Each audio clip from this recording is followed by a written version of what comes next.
मराठी सिनेविश्वातील लाखो चाहत्यांवर आपल्या अभिनयाची आणि सौंदर्याची जादू चालवणारी अभिनेत्री रंजना देशमुख ही यशाच्या शिखरावर होती। त्यावेळी तिचं नाव अभिनेते अशोक सराफ यांच्याशी जोडलं जात होतं। सगळं काही अगदी सुरळीत चालू होतं, करिअर यशाच्या शिखरावर होतं। पण मग अचानक झालेल्या अपघातात रंजना यांनी आपलं सर्व काही गमावलं। त्या कायमच्या व्हीलचेअरवर आल्या, त्यामुळे त्यांचं करिअर संपलं।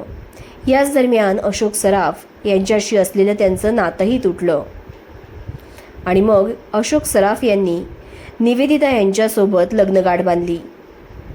पण अशोक सराफ आणि रंजना देशमुख या दोघांची कमाल केमिस्ट्री होती।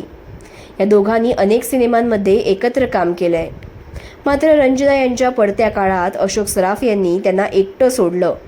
यासाठी अशोक सराफ यांना अनेकदा बोल लावले जातात, पण अनेकदा वस्तुस्थिती जशी दिसते तशी नसते। रंजना देशमुख जेव्हा हॉस्पिटलमध्ये ॲडमिट होत्या तेव्हा तिथे नक्की काय घडलं याचा उलगडा एका प्रत्यक्षदर्शीनं केला आहे। या प्रत्यक्षदर्शीनं म्हटलंय की अशोक सराफ यांनी त्यांची साथ सोडली नव्हती। ज्या हॉस्पिटलमध्ये रंजना होत्या तिथेच माझी काकू पण ॲडमिट होती, शेजारच्या रूममध्ये। मणक्याच्या आजाराने 6 महिने काकू तिथे ॲडमिट होती, तेव्हा खूप जवळून तिनं हे सगळं पाहिलं होतं। आजही ती ते सगळं सांगते आम्हाला। अशोक सराफ यांना रंजनाला भेटू दिलं जायचं नाही। संध्याबाई आणि रंजनाची आई तिथेच असायच्या, सतत अशोक सराफ यांचा पाणउतारा करायच्या। काकू सगळं ऐकायची, तरीही अशोक सराफ जायचे नाहीत। बाहेरच्या कॉरिडॉरमध्ये दिवसभर नुसते बसून असायचे। कॉरिडॉरमध्ये तमाशा करायच्या संध्याबाई, पण हा माणूस खाली मान घालून मुकाट ऐकायचा। असं कित्येक दिवस सुरू होतं। काकूला संध्याकाळी चालायला बाहेर आणलं की काकू अशोक सराफांना का तुम्ही इतकं ऐकून घेता असं म्हणायची, आणि तो दिग्गज माणूस हसून उत्तर टाळायचा। रंजना डिस्चार्ज होईपर्यंत अशोक सराफ तिथे रोज अपमान सहन करत दिवसभर बसून असायचे। या घटनेचे साक्षीदार माझे काका काकू आहेत। आजही रंजनावरून कुणी अशोक सराफांना टार्गेट केलेलं तिला सहन होत नाही। तिचं म्हणणं, या नाण्याची दुसरी बाजू तिनं स्वतः बघितली आहे।